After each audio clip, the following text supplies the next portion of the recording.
தர்மத்தின் முதன்மை. யுதிஷ்டிரரின் வாழ்க்கை வரலாறு. யுதிஷ்டிரர் மகாபாரத கதையின் முதன்மையான பாண்டவர். அவரது தந்தை பாண்டு, தாய் குந்தி. குந்தி தேவி தனது வரத்தால் யம தர்மனை அழைத்து யுதிஷ்டிரரை பெற்றார். பிறந்த போதே தர்மத்தின் அடையாளமாக விளங்கிய அவர் சிறுவயதிலிருந்தே உண்மை பேசும் நெறியை கடைபிடித்தார்.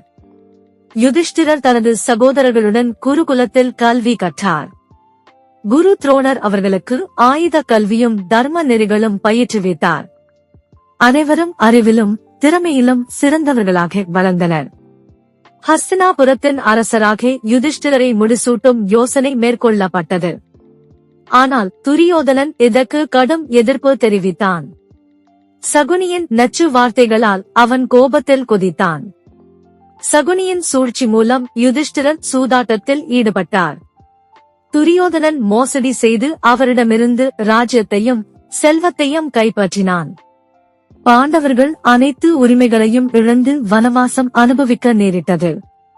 யுதிஷ்டிரரும் அவரது சகோதரர்களும் திரௌபதியுடன் 13 ஆண்டு வனவாசம் மேற்கொண்டனர். அவர்கள் காட்டில் தவம் செய்து வாழ்ந்தனர். பல இன்னல்களை கடந்து சிரமங்களை எதிர்கொண்டு தங்களது சக்திகளை மேம்படுத்தினர். கௌரவர்களை எதிர்த்து யுதிஷ்டிரர் போரிட்டார். பகவான் கிருஷ்ணரின் வழிகாட்டுதலால் தர்மம் வெற்றி கண்டது.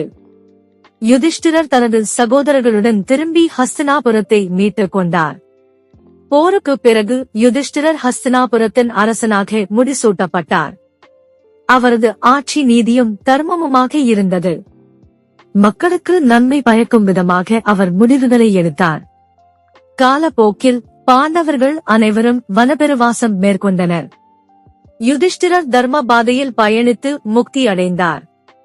அவரது வாழ்க்கை முழுவதும் தர்மத்திற்காக அர்ப்பணிக்கப்பட்டதாக அமைந்தது. முருகப்பெருமானை நம்பினால் சேனலை லைக் செய்யவும், உங்கள் எண்ணங்களை கமெண்ட் செய்யவும், வீடியோவை பகிரவும் மற்றும் சேனலுக்கு குழு சேரவும்.